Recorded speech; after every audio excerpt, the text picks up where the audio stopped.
Hi, etc. And I'm back with another video. Let me see if I can change the angle. No, that's better. That's better. Okay, so today I'm here to talk to you about knowing. Yes, knowing. So I work with, it seems that involuntarily, my specialty is awakening people. That's what I do. I wake people up. Like I said, involuntarily. I just realized that this thing that I put my phone on looks like a pot of honey. It's so freaking cute. I'm going to keep it this way. I love it. Anywho, it's like a candle melt. I'm going to show you. It's like a wax melter. It looks like a pot of honey, doesn't it? Look at that. How cute. I love that. Sorry, I just got distracted. Awakening. Yes, that's actually kind of been the theme of my YouTube channel too, now that I think about it, like awakening. I awaken a lot of people. So, as you can see, I'm cute. I look nice, I dress nice, I go out, I have fun, I do things, like I fit. And that's actually a very important part of spirituality. That's why celebrities are the way they are. That's why celebrities are trendy. You know what I mean? Because it's a big part. You have to you have to keep with the times. You have to fit in. In order to be very, very, very effective at what you do, you have to fit in. Like that's just it. It just is what it is. Like there's no way around it. If I walked into a room full of people that my mission is to awaken 85% of those people, and it's a high school, and I'm like a substitute teacher at the high school, and I walk in there and I've got like in Ghana we call it a dukru. It's like a big a head wrap. I walk in with the head wrap and like the giant copper jewelry and I look like I'm spiritual. 9 times out of 10, most people are gonna shut me off. They're gonna shut me out. They're not gonna take me too seriously, or not that they're not gonna take me too seriously. They're gonna take me too seriously, and they're gonna be like, okay, this person is like, she's into this shit. Like I don't even want to like talk to her. I don't even want to get close to her. Who knows what? Like you automatically box yourself in when you look a certain way. And you close yourself off to helping the people that you're actually supposed to help. You know what I'm saying? Like, Jesus was friends with, first of all, Jesus was a carpenter. You know, I don't know about Islam and I don't know about Judaism. The only thing I know about is Christianity. So that's the only thing I could compare it to. Jesus, now that I think about it, I don't know a lot of spiritualists that converted from, or not converted that, but I don't know a lot of like former Jewish or Muslim people that are now strictly spiritual. Do you guys know any? I don't know. I wonder why. Or maybe they just don't disclose that information. I don't know. Anywho, I digress. So, Jesus, he was a carpenter. He was a regular 9-to-5 employee. He had his regular job. He wore his regular clothes. He had his regular vibes. He was a regular person. He had regular friends. And he was able to help those regular friends with their ascension. You know what I mean? Like you don't want to look like what you are. Because then it just puts off the people that are supposed to be joining you. So it's very, very important in your awakening process to stay with the times, stay hip, stay current, stay cute. Stay cute. First of all, it is your job as a human being to be cute. Like we're cute. We're in the image of the Almighty Creator, and the Almighty Creator is cute. Okay, so emanate that. Royalty is cute. Like look at the pharaohs and the Greeks and the Romans and they were cute. Like it's important to be attractive, because truth be told, that's the only way you're going to get to people, is if they're attracted to you, if they want to talk to you, if they want to hear what you have to say, if they want to listen to you. So a big part of the awakening process is staying true to your looks. Don't feel the need to change who you are or how you are in order to spread the message and spread the word. It actually does the opposite.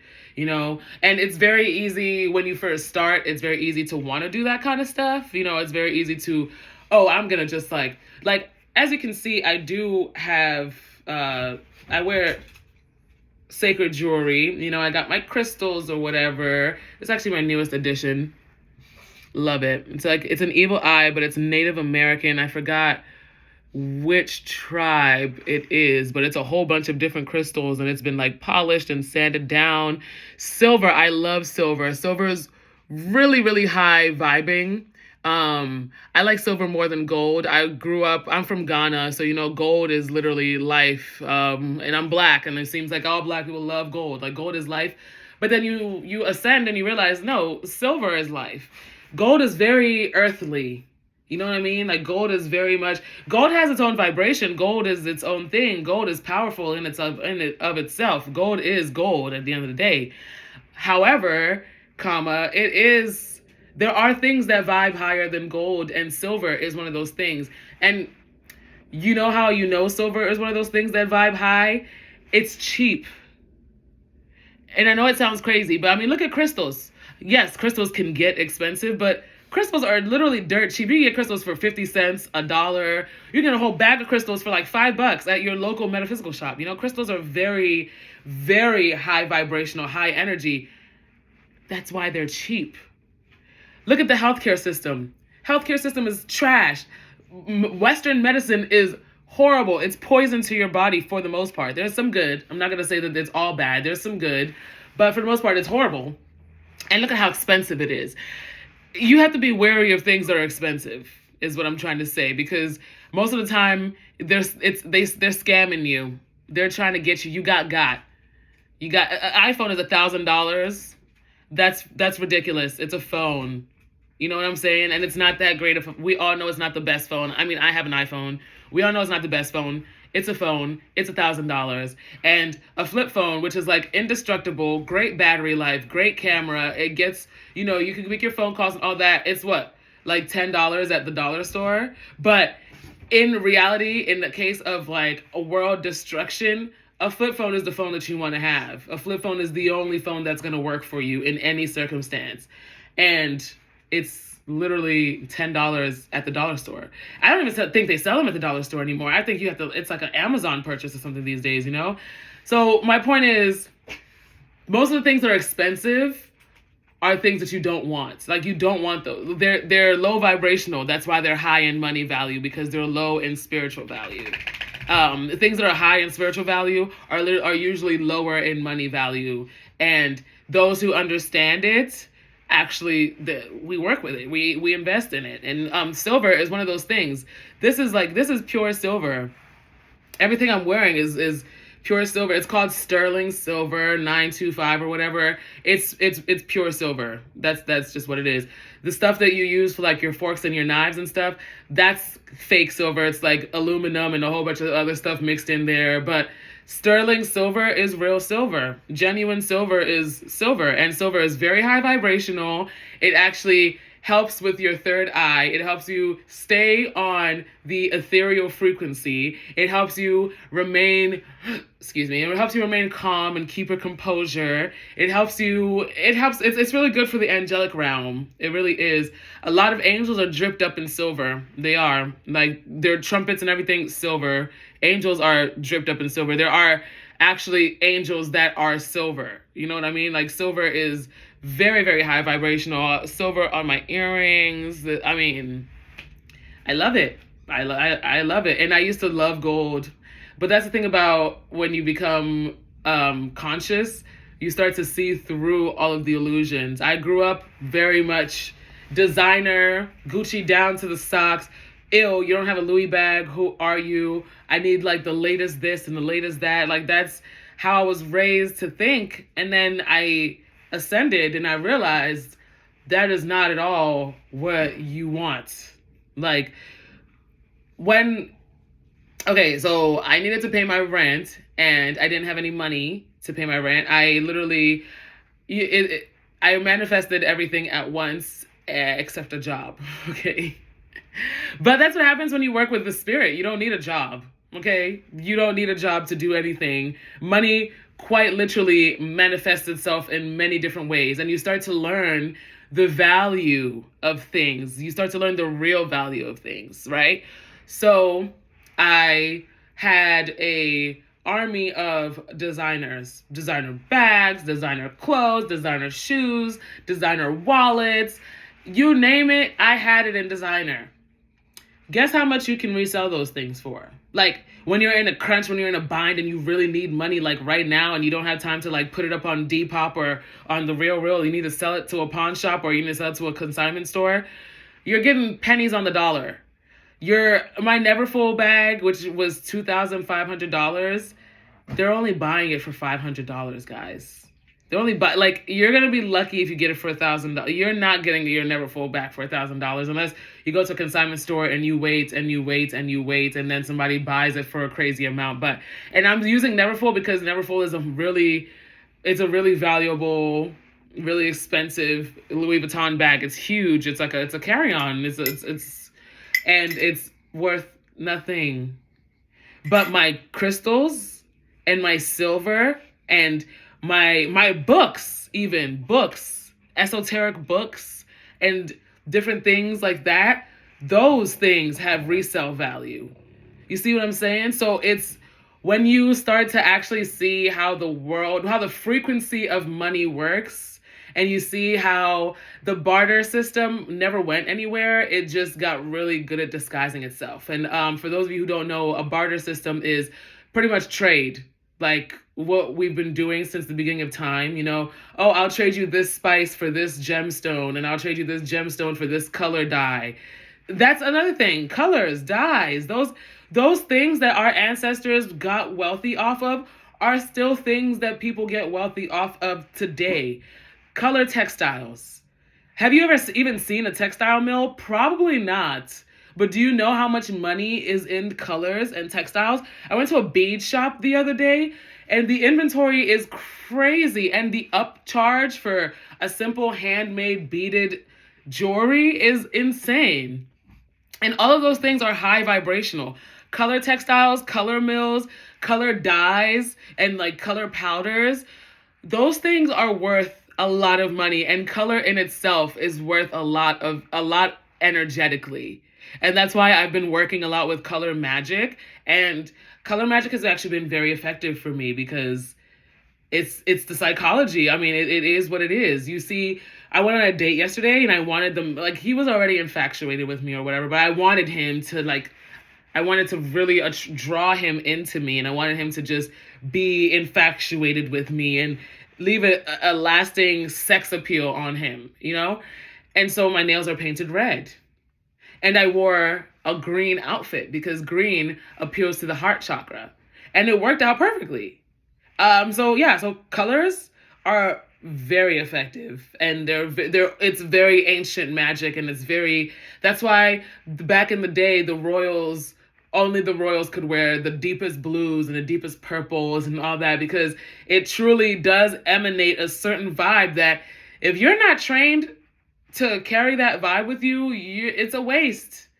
And that's why it's so expensive, because if you don't know what to do with it, you'll sell it. Or if you don't know what to do with it, you're not buying it, So if you know enough, if you're conscious enough to know, like, I can sell this pure silver necklace with a crystal inside of it. I can sell this for like $100 to $185 when I only paid $30 for it at the crystal shop. But because somebody knows the value of it and I know the value of it, it's going to make money. You know what I mean? So it's very important that you understand how to make money the real way. And it's not working. And I'm not telling you don't work. Obviously, I work. Everybody needs to work. We're all working, okay? We work the 9 to 5, and we love a 9 to 5, okay? I never used to like a 9 to 5 until I had to.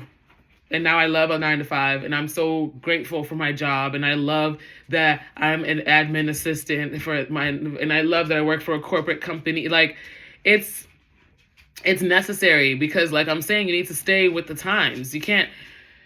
you can't be taken seriously if you don't have a 9 to 5. Nobody's gonna look at you and be like, "Oh yeah, she's great. She's unemployed and just she's somehow manifesting everything she needs and wants all the time, and she's having it." No, nobody's gonna see it that way. Like, in order to make an impact on people, you need to be taken seriously, and that's how you do it. You fit in. You do the things that everybody else does.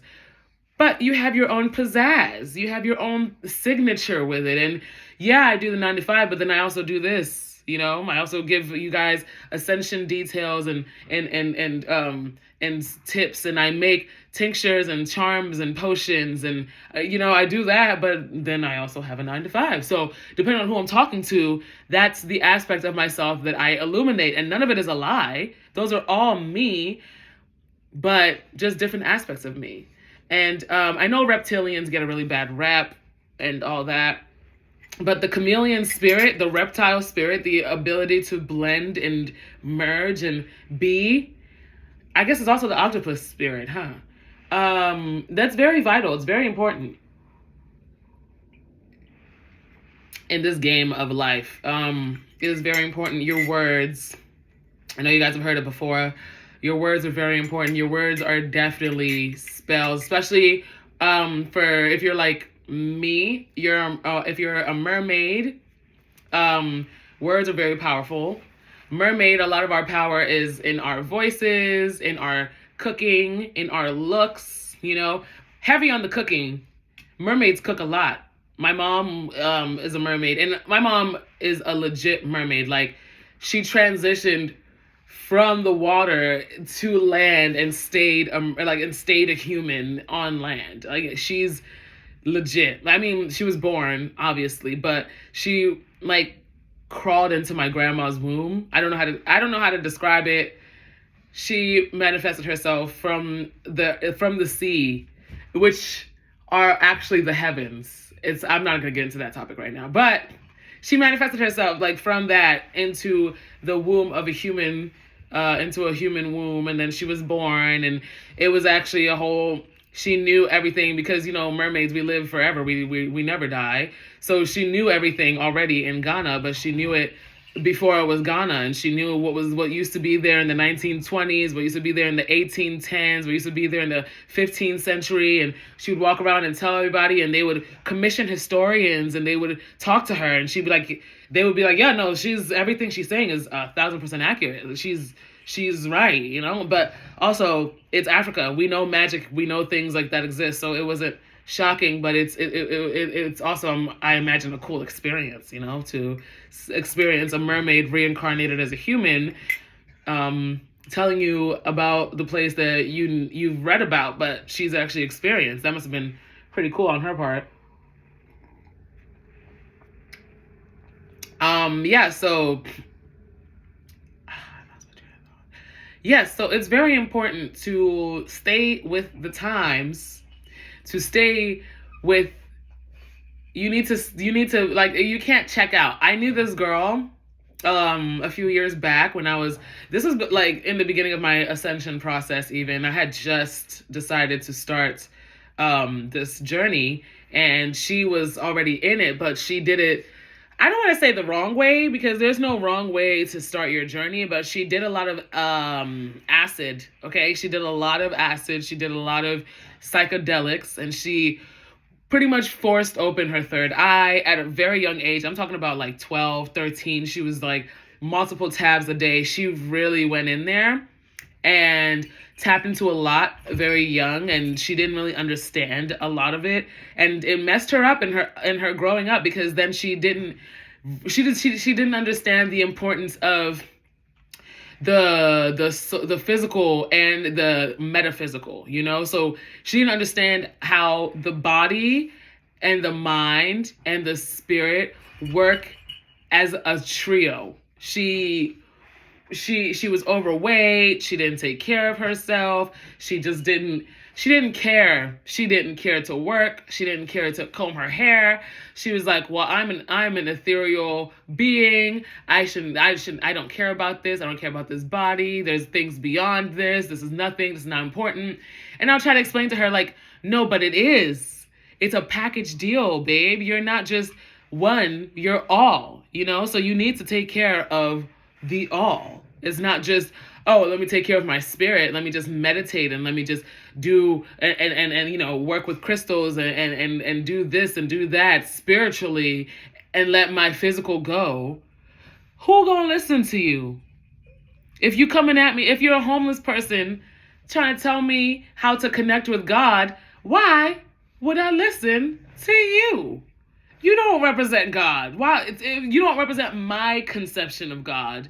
You don't represent what society has put out there as a conception of God. Why would I listen to you tell me about God? You understand what I'm saying? That's why preachers are very much, they take very good care of themselves. Okay, they take a big cut of the church's funds for themselves, because you're not listening to a preacher that's up there with holes in his shirt. You're not listening to a preacher that's up there with rips in her stockings. You're not listening to a preacher that's up there that you saw them pull up in a hoopty, and their kids are over there malnourished and starving, and they have like a bad skin. You're not listening to those kind of people, because they don't represent what you want for yourself and your life. So why would you take anything that they have to say? It's better if you're the element of surprise. I was in Vegas. I was a showgirl in Vegas. I was a model. I was a performer. I was doing some crazy shit, okay? And in the midst of crazy partying and just being all types of fucked up on the different types of all things, I'm sitting here telling you about astral projection. And I'm sitting here telling you about talking about aliens, and talking about God, and talking about goddesses, and talking about powers, and let me give you a reading, and let me look at your palms. And everybody's looking like, who is this pretty girl that's saying all of this crazy shit? But they're listening, and they're absorbing it, because my presentation is inviting them to put their guard down and to listen to what I have to say. So anybody out there who is thinking like, I don't need to look at, I need to look how I think, or I don't need to look how I think. That's not how it works. Okay. You don't need to, if that's what you want, if you genuinely like the aesthetic of a priestess, you know what I mean by that, if you like that aesthetic and that's what you think you look beautiful in, do it, because that will also help those who are meant and guided to come to you, because you are living in your truth. But if you feel like you got to throw a dashiki on and wear your giant copper jewelry and wear a crown just because it's what looks like it should be done, you're actually rejecting. You're rejecting society, and that emanates off of your energy, and people can see that, and they can tell you're faking it. They can tell like you're somebody who's in it for the aesthetic. And if you're not in it for the aesthetic, don't focus on the aesthetic. If you're not in it for the aesthetic, you could be in sweatpants and a hoodie and go out there and enlighten and awaken hundreds of people in one day just by your presence, because you're in the vibration. So when they look at you, your sweatpants are like glowing, and they're so fashionable, and they fit you so well, and it's like, wow, how did they think to pair those sweatpants with that hoodie? Even though to you just woke up that morning and you just literally put on a sweatpants and hoodie. Is it still going? Yes. Even though to you just woke up that morning and you're like, oh, I gotta hurry up and get to work, or I gotta go grocery shopping, so I'm just gonna put on a hoodie and sweatpants. And to somebody else, that's not the same. That's not how it looks to them, because your energy is what they're looking at. And people don't realize that they're looking at your energy. You know what I mean? So when they look at you, they're going to think like, wow, this person is really well put together. But you're not. But it's your energy that's well put together. So whatever you say to them, even if it's something as simple as, have a nice day, or if it's something as simple as, hi, or if it's something as simple as a smile, you've spoken to their spirit. You've spoken to their soul, because they've already are in the energy of receiving you. They were already in the energy of receiving your aura, your energy. So when you give it to them, they instantly get the download, and something in their life happens that sets them on the course of ascension, right? I'm shaking. It's the shift. It's the energy shift that's happening. But it's, yeah. So please do not change how you look because of your ascension process, unless it's literally what you want to change yourself. You want to improve yourself. If you see it as an improvement, or if you see it as an embodiment, go for it.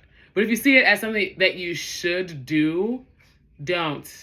Okay? Don't. Stay with you, because your energy is what's going to speak for you. It's not you. All right? Yeah.